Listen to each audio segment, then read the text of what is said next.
ଓମ୍ ନମୋ ଭଗବତେ ବାସୁଦେବାୟ। ସମସ୍ତ ଶ୍ରୋତାଙ୍କୁ ଆମର ଏ ଆଲୋଚନାକୁ ସ୍ୱାଗତ।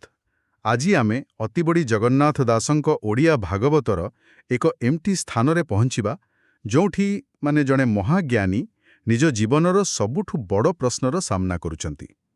ଆମେ କଥା ହେଉଛେ ବିଦୁରଙ୍କ ବିଷୟରେ। ତାଙ୍କ ପାଖରେ ରାଜନୀତିର ଜ୍ଞାନ ଅଛି, ଧର୍ମର ଅନୁଭବ ଅଛି, କିନ୍ତୁ ମନରେ ଶାନ୍ତି ନାହିଁ। ଆଜି ଆମେ ଭାଗବତର ତୃତୀୟ ସ୍କନ୍ଧ ପଞ୍ଚମ ଅଧ୍ୟାୟରୁ ତାଙ୍କର ସେହି ଜିଜ୍ଞାସାକୁ ବୁଝିବାକୁ ଚେଷ୍ଟା କରିବା। ହଁ, ଏଇଟା ଗୋଟେ ବହୁତ ଗୁରୁତ୍ୱପୂର୍ଣ୍ଣ ସ୍ଥାନ, କାରଣ ଏଇଠୁ ହିଁ ପ୍ରକୃତ ଆଧ୍ୟାତ୍ମିକ ଯାତ୍ରା ଆରମ୍ଭ ହୁଏ। ଯେତେବେଳେ ବାହାର ଦୁନିଆର ସବୁ ଜ୍ଞାନ, ସବୁ ଅନୁଭୂତି ଟିକେ ଫିକା ଲାଗିବାକୁ ଆରମ୍ଭ କରେ, ଆଉ ଭିତରୁ ଗୋଟେ ପ୍ରଶ୍ନ ଉଠେ, ଏସବୁର ଅର୍ଥ କ'ଣ? ସଂସାର ବନ୍ଧନରୁ ମୁକ୍ତିର ପ୍ରକୃତ ବାଟଟା କ'ଣ? ଠିକ୍ କହିଲେ। ବିଦୁରଙ୍କ ପ୍ରଶ୍ନ ଆମ ସମସ୍ତଙ୍କର ପ୍ରଶ୍ନ। ତେବେ ଚାଲନ୍ତୁ ବିଦୁରଙ୍କ ମନର ସେହି ଦ୍ୱନ୍ଦ୍ୱ ଭିତରକୁ ଯିବା। ଏହି ଆଲୋଚନାର ପୂରା ଆନନ୍ଦ ନେବାକୁ ହେଲେ ଶେଷ ଯାଏଁ ଶୁଣିବାକୁ ଅନୁରୋଧ। ଆଉ ହଁ, ଯଦି ପ୍ରୟାସ ଭଲ ଲାଗୁଛି ତେବେ ଏହି ଚ୍ୟାନେଲ ସହ ଯୋଡ଼ି ହୋଇ ରୁହନ୍ତୁ। ତେବେ ସେ ମୈତ୍ରେୟ ମୁନିଙ୍କୁ ପ୍ରଥମେ କ'ଣ ପଚାରୁଛନ୍ତି? ସୁମଧୁର ସ୍ୱରରେ ଆବୃତ୍ତି। ନାନା ପ୍ରକାରେ ଭେଦ କରି ପ୍ରାଣେଙ୍କ କର୍ମସୂତ୍ର ଧରି ସେ ନାରାୟଣ ଆତ୍ମଜୋନି ବିଶ୍ୱ ସର୍ଜେଇ ଯାକୁ ଘେନି ଯେମନ୍ତେ ଜୀବମାନଙ୍କର ସ୍ୱଭାବ କର୍ମ ଯେ ଯାହାର ସେ କଥା କହ ମୁନି ମୋଟେ ସଂସାରୁ ତରିବି ଯେମନ୍ତେ। ଏଠି ଦେଖନ୍ତୁ, ସେ ସିଧା ସୃଷ୍ଟିର ରହସ୍ୟ ବିଷୟରେ ପଚାରୁନାହାନ୍ତି, ବରଂ ତା ପଛର ଉଦ୍ଦେଶ୍ୟ କ'ଣ ସେଇଟା ଜାଣିବାକୁ ଚାହୁଁଛନ୍ତି। ଏକଦମ। ତାଙ୍କ ପ୍ରଶ୍ନର ମୂଳ କଥାଟା ହେଲା, ମୁଁ କେମିତି ଏ ସଂସାରରୁ ତରିବି? ହଁ, ତାଙ୍କ ପ୍ରଶ୍ନର ଦୁଇଟା ଭାଗ ଅଛି। ପ୍ରଥମତଃ, ସେ ଜାଣିବାକୁ ଚାହୁଁଛନ୍ତି ଯେ ଭଗବାନ କେଉଁ ଆଧାରରେ ପ୍ରାଣୀମାନଙ୍କ ଭିତରେ ଭେଦ କରନ୍ତି, ମାନେ କିଏ କାହିଁକି ସୁଖୀ, କିଏ କାହିଁକି ଦୁଃଖୀ। ହଁ, ସ୍ୱଭାବ କର୍ମ ଅନୁସାରେ। ଏକଦମ। ଏଟା ଗୋଟେ ଦାର୍ଶନିକ ପ୍ରଶ୍ନ, କିନ୍ତୁ ତା ସହିତ ସେ ଯୋଉ ଦ୍ୱିତୀୟ କଥାଟା ଯୋଡ଼ିଛନ୍ତି ସେଇଟା ହିଁ ସବୁଠୁ ଗୁରୁତ୍ୱପୂର୍ଣ୍ଣ। ସଂସାର ତରିବି ଯେମନ୍ତେ। ସେ କେବଳ ତଥ୍ୟ ପାଇଁ ଜ୍ଞାନ ଚାହୁଁନାହାନ୍ତି, ସେ ମୁକ୍ତି ପାଇଁ ଜ୍ଞାନ ଚାହୁଁଛନ୍ତି। ଆଉ ଏହା ପରେ ସେ ଯୋଉ କଥା କହୁଛନ୍ତି ସେଇଟା ବହୁତ ଆଶ୍ଚର୍ଯ୍ୟଜନକ। ସେ କହୁଛନ୍ତି ଯେ ସେ ବ୍ୟାସଦେବଙ୍କ ପରି ଗୁରୁଙ୍କଠୁ ବହୁତ କିଛି ଶୁଣିଛନ୍ତି, କିନ୍ତୁ ମନ ଶାନ୍ତ ହେଉନାହିଁ। ଆବୃତ୍ତି। ପର ଅପର କଥା ଯେତେ ଗୋବିନ୍ଦ ଚରିତ ସମେତେ ବ୍ୟାସଙ୍କ ମୁଖ ଅନୁକ୍ଷଣେ ଶୁଣିଛି ତୃଷିତ ଶ୍ରବଣେ। ତେବେ ଏହାର ଅର୍ଥ କ'ଣ? ବ୍ୟାସଦେବଙ୍କର ଜ୍ଞାନରେ କିଛି ଅଭାବ ଥିଲା କି? ନା, ଆଦୌ ନୁହେଁ। ଏଠି ବିଦୁର ଜ୍ଞାନର ଦୁଇଟା ସ୍ତର ବିଷୟରେ କହୁଛନ୍ତି। ଗୋଟେ ହେଲା ତଥ୍ୟଗତ ଜ୍ଞାନ, ଯାହା ଆମ ବୁଦ୍ଧିକୁ ସନ୍ତୁଷ୍ଟ କରେ, ଆଉ ଅନ୍ୟଟି ହେଲା ଅନୁଭୂତିର ଜ୍ଞାନ, ଯାହା ଆମ ଆତ୍ମାକୁ ଶାନ୍ତି ଦିଏ। ଓହୋ।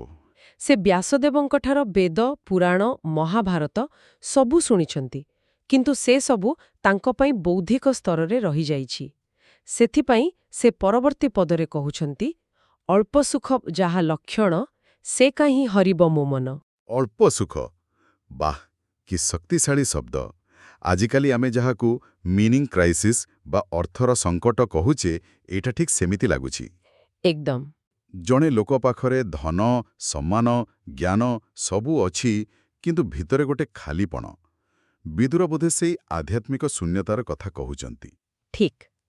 ସେଥିପାଇଁ ତ ସେ ନିଜର ପ୍ରକୃତ ତୃଷ୍ଣା କ'ଣ ତାକୁ ସ୍ପଷ୍ଟ କରୁଛନ୍ତି। ଶ୍ରୀକୃଷ୍ଣ କଥାମୃତ ରସ, ପାନରେ ସର୍ବଦା ମୋ ଆସ। କଥା ଅମୃତ ରସ, କେବଳ କଥା ନୁହେଁ। ହଁ, ଏହା କେବଳ ଶୁଣିବା ନୁହେଁ, ଏହା ଏକ ଆଧ୍ୟାତ୍ମିକ ଅନୁଭୂତି।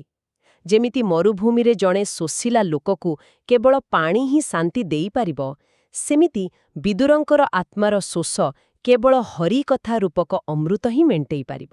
ତେବେ ଏଇ ହରି କଥାରେ ଏମିତି କ'ଣ ବିଶେଷତା ଅଛି ଯାହା ଅନ୍ୟ ଜ୍ଞାନରେ ନାହିଁ? ବିଦୁର ଏହାକୁ ଆହୁରି ସ୍ପଷ୍ଟ କରିଛନ୍ତି। ଆବୃତ୍ତି। କୃଷ୍ଣ ଚରିତ ତୀର୍ଥପଦ ହରଇ ବିଷୟା ବିଷାଦ ସକଳ ତୀର୍ଥେ ମୁନିଗଣ ଯାହାର ଚରିତ ଅନୁକ୍ଷଣେ ସ୍ତୁତି କରନ୍ତି ଆତ୍ମା ଲାଭେ କେବଳ ଆତ୍ମଜ୍ଞାନ ଲୋଭେ। ଏଠି ତୀର୍ଥପଦ ଶବ୍ଦର ବ୍ୟବହାର ବହୁତ ଗଭୀର ଲାଗୁଛି। ଏହାର ଅର୍ଥ କ'ଣ? ତୀର୍ଥପଦର ଅର୍ଥ ହେଉଛି ଯାହା ନିଜେ ହିଁ ଗୋଟେ ତୀର୍ଥ।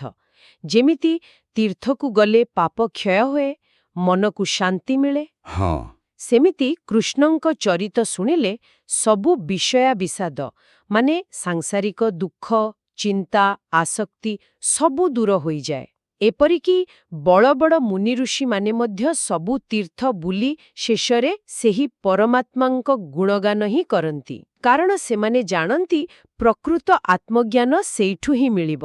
ତାମାନେ ଗୋଟିଏ ଜାଗାରେ ବସି ହରିକଥା ଶୁଣିବା ଆଉ ସବୁ ତୀର୍ଥଯାତ୍ରା କରିବା ସମାନ। ଏକଦମ। ଏହା ତ କଲା ହରିକଥାର ମହିମା, କିନ୍ତୁ ବିଦୁର ଆହୁରି ଗଭୀରକୁ ଯାଉଛନ୍ତି। ସେ ପଚାରୁଛନ୍ତି, ଏ କଥା କ'ଣ କେବଳ ଶୁଣିବାକୁ ଭଲ ଲାଗେ, ନା ଏହାର କିଛି ବାସ୍ତବ ପ୍ରଭାବ ବି ଅଛି?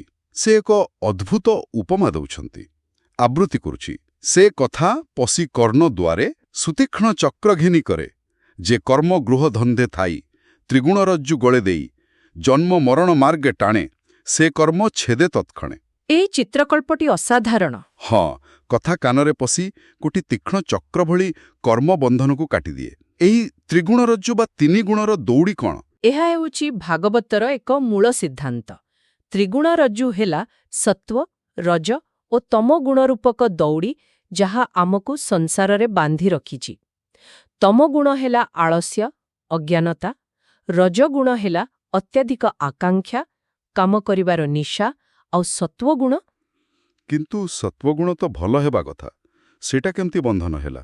ବହୁତ ଭଲ ପ୍ରଶ୍ନ। ଏଇଟା ହିଁ ସବୁଠୁ ସୂକ୍ଷ୍ମ ବନ୍ଧନ। ସତ୍ତ୍ୱଗୁଣ ହେଉଛି ମୁଁ ଭଲ, ମୁଁ ଜ୍ଞାନୀ, ମୁଁ ପୁଣ୍ୟ କରୁଛି, ଏମିତି ଗୋଟେ ସୂକ୍ଷ୍ମ ଅହଙ୍କାର। ଓହୋ, ବୁଝିଲି। ଏହା ସୁନାର ଶିକୁଳି ପରି। ଶିକୁଳି ତ ଶିକୁଳି, ଲୁହାର ହେଉ କି ସୁନାର, ଏଇ ତିନିଜ ଗୁଣ ହିଁ ଆମକୁ କର୍ମ କରିବାକୁ ବାଧ୍ୟ କରେ। ଆଉ ସେହି କର୍ମର ଫଳ ଭୋଗିବା ପାଇଁ ଆମକୁ ବାରମ୍ବାର ଜନ୍ମ ମୃତ୍ୟୁ ଚକ୍ରରେ ଘୁରାଏ। ଆଉ ହରିକଥା ଏଇ ବନ୍ଧନକୁ ତତ୍କ୍ଷଣେ କାଟିଦିଏ ବୋଲି ସେ କହୁଛନ୍ତି। ହଁ। କିନ୍ତୁ ଏଇ ତତ୍କ୍ଷଣେ ବା ତତ୍କ୍ଷଣାତ୍ ଶବ୍ଦରେ ଟିକେ ଚିନ୍ତା କରିବାର କଥା। ସତରେ କ'ଣ ଏତେ ସହଜ? ଜଣକର ଜୀବନ ସାରାର କର୍ମବନ୍ଧନ କେବଳ କଥା ଶୁଣିଲେ ସଙ୍ଗେ ସଙ୍ଗେ କଟିଯିବ? ନା, ଏଠି ତତ୍କ୍ଷଣାତ୍ର ଅର୍ଥ ହେଉଛି ମୁକ୍ତିର ପ୍ରକ୍ରିୟା ସେହି ମୁହୂର୍ତ୍ତରୁ ଆରମ୍ଭ ହୋଇଯାଏ। ଆଚ୍ଛା। ଏହି ବନ୍ଧନ କଟିବାର ପ୍ରଥମ ଲକ୍ଷଣ। ଯେମିତି ସଠିକ ଔଷଧ ମିଳିଗଲେ ରୋଗ ଭଲ ହେବାର ପ୍ରକ୍ରିୟା ଆରମ୍ଭ ହୋଇଯାଏ। ଏକଦମ। ସେଥିପାଇଁ ବିଦୁର ଶେଷରେ କହୁଛନ୍ତି, ଏମନ୍ତ କୃଷ୍ଣଗୁଣ ଯେତେ, କେ ତୃପ୍ତ ଶୁଣି କର୍ଣ୍ଣ ପଥେ। ଅର୍ଥାତ୍ ଏତେ ମହିମାମୟ କଥା ଶୁଣି କିଏ ବା ଶୀଘ୍ର ସନ୍ତୁଷ୍ଟ ହେବ? ହଁ, ବାରମ୍ବାର ଶୁଣିବାକୁ ଇଚ୍ଛା ହେବ। ଏହି ପ୍ରସଙ୍ଗକୁ ଆହୁରି ଦୃଢ଼ କରିବା ପାଇଁ ସେ ନିଜ ସମୟର ସବୁଠୁ ବଡ଼ ଗ୍ରନ୍ଥ ମହାଭାରତର ଉଦାହରଣ ଦେଉଛନ୍ତି। ଆବୃତ୍ତି, ତୁମ୍ଭର ସଖା ମୁନି ବ୍ୟାସ, ଭାରତେ କୃଷ୍ଣଗୁଣ ଯଶ, ଅର୍ଥ କାମାଦି ଦ୍ୱାର କହିଁ ଯେଣେ ଶ୍ରୀକୃଷ୍ଣେ ମତି ହୋଇ। ଏଇଟା ଗୋଟେ ବୁଝାଇବାର ଶୈଳୀ। ବ୍ୟାସଦେବ ଜାଣିଥିଲେ ଯେ ସାଧାରଣ ଲୋକ ସିଧାସଳଖ ଆଧ୍ୟାତ୍ମିକ କଥା ଶୁଣିବାକୁ ବୋଧେ ପସନ୍ଦ କରିବେନି। ହଁ, ସେମାନଙ୍କର ଆଗ୍ରହ ଥାଏ ରାଜନୀତି, ଯୁଦ୍ଧ ଏସବୁରେ। ଠିକ୍। ତେଣୁ ସେ ମହାଭାରତର କାହାଣୀ ଭିତରେ, ମାନେ ଅର୍ଥ, କାମ ଆଦିରେ ଆଲୋଚନା ମାଧ୍ୟମରେ ବହୁତ ଚତୁରତାର ସହ କୃଷ୍ଣଙ୍କ ମହିମାକୁ ପ୍ରତିଷ୍ଠା କରିଛନ୍ତି। ଏହା ଏକ ପ୍ରକାର ଆଧ୍ୟାତ୍ମିକ ମାର୍କେଟିଂ ଷ୍ଟ୍ରାଟେଜି ପରି ଲାଗୁଛି। କହିପାରନ୍ତି। ଉଦ୍ଦେଶ୍ୟ ହେଲା ଲୋକମାନେ କାହାଣୀ ଶୁଣୁ ଶୁଣୁ ସେମାନଙ୍କ ମନ ଧୀରେ ଧୀରେ ଶ୍ରୀକୃଷ୍ଣଙ୍କ ଆଡ଼କୁ ଆସିବ।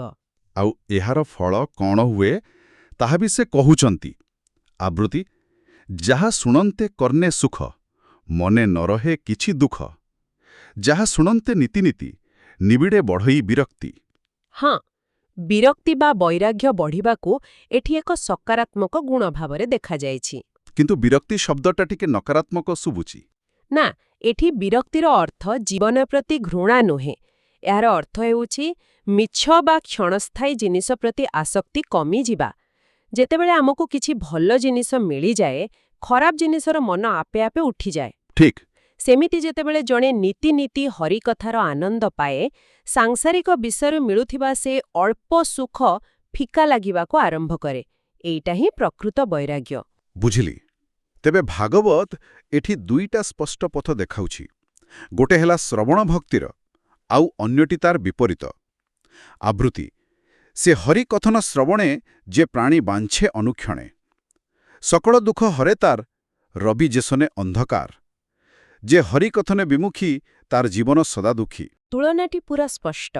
ଯିଏ ପ୍ରତି ମୁହୂର୍ତ୍ତରେ ଏହି କଥା ଶୁଣିବାକୁ ଚାହେଁ, ତା ଜୀବନରୁ ଦୁଃଖ ସେମିତି ଦୂର ହୁଏ ଯେମିତି ସୂର୍ଯ୍ୟ ଉଇଁଲେ ଅନ୍ଧାର ରହିପାରେ ନାହିଁ। ଆଉ ଯିଏ ଏଥିରୁ ମୁହଁ ଫେରେ, ତାର କ'ଣ ହୁଏ? ତାର କ'ଣ ହୁଏ ତାହା ବି କୁହାଯାଇଛି। ତାର ଆୟୁଷ, ଗତି, ସ୍ମୃତି, କାଳର ବଳେ ନାଶ ଯାନ୍ତି। ତାହା ନ ଜାଣି ମୂଢ଼ପଣେ ବ୍ୟର୍ଥବାଦ ଅନୁକ୍ଷଣେ। ବ୍ୟର୍ଥବାଦ ଅନୁକ୍ଷଣେ ଏହା ଆଜିର ସମାଜ ପାଇଁ ଏତେ ପ୍ରାସଙ୍ଗିକ। ହଁ, ଏକଦମ। ଯେଉଁମାନଙ୍କର ଜୀବନରେ କୌଣସି ବଡ଼ ଲକ୍ଷ୍ୟ ନଥାଏ, ସେମାନେ ଛୋଟ ଛୋଟ ଅନାବଶ୍ୟକ କଥାରେ ନିଜର ସମୟ ଆଉ ଶକ୍ତି ନଷ୍ଟ କରନ୍ତି। ହଁ, ବ୍ୟର୍ଥବାଦର ଅର୍ଥ ହେଉଛି ବୃଥା ତର୍କ, ନିନ୍ଦା ଚର୍ଚ୍ଚା ଆଉ ସାଂସାରିକ ବିଷୟକୁ ନେଇ ଅଯଥା ମୁଣ୍ଡ ଖେଳାଇବା। ଯିଏ ପରମ ସତ୍ୟରୁ ବିମୁଖ ହୁଏ, ତାର ଆୟୁଷ, ଗତି, ଏପରିକି ସ୍ମୃତିଶକ୍ତି ବି ସମୟକ୍ରମେ ନଷ୍ଟ ହୋଇଯାଏ। ତେବେ ଏତେ ସବୁ ଭୂମିକା ପରେ ବିଦୁର ଏବେ ସିଧା ମୂଳ ପ୍ରଶ୍ନକୁ ଆସୁଛନ୍ତି। ସେ କହୁଛନ୍ତି, ହେ ମୁନି, ମୋତେ ଏତେ କଥା ଭିତରୁ କେବଳ ସାର ତତ୍ତ୍ୱଟା କୁହନ୍ତୁ। ହଁ, ଆଉ ସେଥିପାଇଁ ସେ ଏକ ବହୁତ ସୁନ୍ଦର ଦୃଷ୍ଟାନ୍ତ ଦେଉଛନ୍ତି। ଗୋବିନ୍ଦ କଥା ଯେତେ, ଆଗମ ନିଗମ ଭକ୍ତେ, ସକଳ କଥା ମଧ୍ୟ ସାର, ସର୍ବକଲ୍ୟାଣ ସୁଖ ଘର, ଉଦ୍ଧରି କହ ବିପ୍ରମୋତେ, ଏ ଜୀବାତ୍ମା ମୋକ୍ଷର୍ଥେ, ପୁଷ୍ପରୁ ସାର ମଧୁ ଯେଉନେ, ଉଦ୍ଧରି ମଧୁକର ଆଣେ। ଏହା ହିଁ ଜଣେ ପ୍ରକୃତ ଜିଜ୍ଞାସୁର ଲକ୍ଷଣ। ଠିକ୍। ସେ ଜାଣନ୍ତି ଯେ ଶାସ୍ତ୍ର ଅସୀମ, ଜ୍ଞାନ ସମୁଦ୍ର ପରି, ସେଥିରେ ବୁଢ଼ୀ ହଜିଯିବାର ସମ୍ଭାବନା ଅଛି। ତେଣୁ ସେ ମୈତ୍ରେୟ ମୁନିଙ୍କୁ ଅନୁରୋଧ କରୁଛନ୍ତି, ଯେମିତି ମହୁମାଛି ହଜାର ହଜାର ଫୁଲରୁ କେବଳ ସାର ଅଂଶ, ମାନେ ମହୁକୁ ସଂଗ୍ରହ କରେ, ଆପଣ ସେମିତି ସବୁ ଶାସ୍ତ୍ରରୁ ସାର ତତ୍ତ୍ୱକୁ ଉଦ୍ଧାର କରି ମୋତେ କୁହନ୍ତୁ। ଆଉ ତାଙ୍କ ଉଦ୍ଦେଶ୍ୟ ବି ସ୍ପଷ୍ଟ। ଏ ଜୀବାତ୍ମା ମୋକ୍ଷ ଅର୍ଥେ ପାଣ୍ଡିତ୍ୟ ଦେଖେଇବା ପାଇଁ ନୁହେଁ। ଏକଦମ। ଆଉ ସେଇ ସାରତତ୍ତ୍ୱ କ'ଣ, ତାହା ମଧ୍ୟ ସେ ନିର୍ଦ୍ଦିଷ୍ଟ ଭାବରେ ପଚାରୁଛନ୍ତି। ଶେଷ ଆବୃତ୍ତି। ସୃଷ୍ଟି, ପାଳନ, ସଂହାରଣେ, ଯେ ହରି ଆତ୍ମମାୟା ଗୁଣେ, ଅଶେଷ ଶରୀରେ ବିହରେ, ଅତି ମାନୁଷ କର୍ମ କରେ, ନାନା ପ୍ରକାର ଶକ୍ତି ଧରେ, ଯେମନ୍ତେ ସଂସାରେ ବିହରେ, ସେ ହରି ଗୁଣକର୍ମ ଯେତେ, ଭୋ ମୁନି କହ ମୋ ଅଗ୍ରତେ। ହଁ, ଏଠି ସେ ତିନୋଟି ମୁଖ୍ୟ ବିଷୟରେ ଜାଣିବାକୁ ଚାହୁଁଛନ୍ତି। ପ୍ରଥମତଃ, ଭଗବାନ ନିଜ ମାୟା ଶକ୍ତି ଦ୍ୱାରା କେମିତି ସୃଷ୍ଟି, ପାଳନ, ସଂହାର କରନ୍ତି। ଦ୍ୱିତୀୟତଃ, ସେ ଏକ ହୋଇ ବି କେମିତି ଅସଂଖ୍ୟ ଶରୀରରେ ବାସ କରନ୍ତି ଆଉ ଅଲୌକିକ ବା ଅତିମାନୁଷିକ କର୍ମ କରନ୍ତି। ଆଉ ତୃତୀୟତଃ, ସଂସାରରେ ତାଙ୍କର ଲୀଳା ଖେଳ କେମିତି ଚାଲେ। ସେ କେବଳ ସେଇ ହରିଙ୍କର ଗୁଣ ଓ କର୍ମ ବିଷୟରେ ହିଁ ଶୁଣିବାକୁ ଆକୁଳ ନିବେଦନ କରୁଛନ୍ତି। କାରଣ ସେ ଜାଣିସାରିଛନ୍ତି ଯେ ଏହା ହିଁ ସକଳ ଜ୍ଞାନର ସାର ଆଉ ମୋକ୍ଷର ମାର୍ଗ। ନିଶ୍ଚୟ। ତେବେ ଆଜିର ଆଲୋଚନାରେ ଆମେ ଦେଖିଲେ କିପରି ଭାଗବତରେ ଏକ ମୌଳିକ ପ୍ରଶ୍ନ ଉଠାଯାଇଛି, ଜ୍ଞାନର ପ୍ରକୃତ ଉଦ୍ଦେଶ୍ୟ କ'ଣ? ଏହା କେବଳ ତଥ୍ୟ ସଂଗ୍ରହ ନା ଆତ୍ମପରିବର୍ତ୍ତନ? ହଁ, ବିଦୁରଙ୍କ ଜିଜ୍ଞାସା ପ୍ରମାଣ କରୁଛି ଯେ ପ୍ରକୃତ ଜ୍ଞାନର ଯାତ୍ରା ଆରମ୍ଭ ହୁଏ ଏକ ଗଭୀର ଆଧ୍ୟାତ୍ମିକ ଅସନ୍ତୋଷରୁ, ଯେତେବେଳେ ସାଂସାରିକ ଅଳ୍ପ ସୁଖ ଆଉ ମନକୁ ବାନ୍ଧି ରଖିପାରେ ନାହିଁ। ଆଉ ଏହା ଆମ ସମସ୍ତଙ୍କ ପାଇଁ ଏକ ଚିନ୍ତନର ବିଷୟ ଛାଡ଼ିଯାଉଛି। ବିଦୁର ମୈତ୍ରେୟଙ୍କୁ ସମସ୍ତ ଜ୍ଞାନର ସାର ମାଗିଥିଲେ, ଯେମିତି ମହୁମାଛି ଫୁଲରୁ କେବଳ ମହୁ ସଂଗ୍ରହ କରେ। ହଁ, ଆଜି ଆମେ ସୂଚନା ଓ ଜ୍ଞାନର ଏକ ମହାସାଗରରେ ବାସ କରୁଛେ। ଇଣ୍ଟରନେଟ୍, ବହି, ପଡକାଷ୍ଟ, ଚାରିଆଡ଼େ କେବଳ କଣ୍ଟେଣ୍ଟ। ଏହି ପରିପ୍ରେକ୍ଷୀରେ ବିଦୁରଙ୍କର ପ୍ରଶ୍ନ ଆମ ପାଇଁ ଆହୁରି ଅଧିକ ପ୍ରାସଙ୍ଗିକ। ଆମେ କେମିତି ଏହି ଅସୀମ ଜ୍ଞାନରାଶି ଭିତରୁ ନିଜ ପାଇଁ ମହୁ ବା ସାରତତ୍ତ୍ୱ ଖୋଜି ବାହାର କରିବା, ଯାହା କେବଳ ଆମ ବୁଦ୍ଧିକୁ ନୁହେଁ, ବରଂ ଆମ ଜୀବନକୁ ମଧ୍ୟ ବଦଳାଇ ପାରିବ। ଏକଦମ। ବହୁତ ସୁନ୍ଦର। ଯଦି ଆଜିର ଏହି ଆଲୋଚନା ଶ୍ରୋତାମାନଙ୍କ ହୃଦୟକୁ ସ୍ପର୍ଶ କରିଛି, ତେବେ କମେଣ୍ଟ ବକ୍ସରେ ଓମ୍ ନମୋ ଭଗବତେ ବାସୁଦେବାୟ ଲେଖି ନିଜର ଭକ୍ତିଭାବ ପ୍ରକାଶ କରିପାରିବେ। ଆଗାମୀ ଭାଗରେ ମୈତ୍ରେୟ ମୁନି ବିଦୁରଙ୍କ ଏହି ଗମ୍ଭୀର ପ୍ରଶ୍ନଗୁଡ଼ିକର ଉତ୍ତର ଦେବା ଆରମ୍ଭ କରିବେ, ଯାହା ଆହୁରି ରୋଚକ ହେବାକୁ ଯାଉଛି। ସେ ପର୍ଯ୍ୟନ୍ତ ଆମ ସହିତ ଯୋଡ଼ି ହୋଇ ରହିଥିବାର ଧନ୍ୟବାଦ। ଜୟ ଜଗନ୍ନାଥ। ଆପଣ ଶୁଣୁଛନ୍ତି ରେଡିଓ ତୋଷାଳୀ, ଆମ ମାଟିର ସ୍ୱର।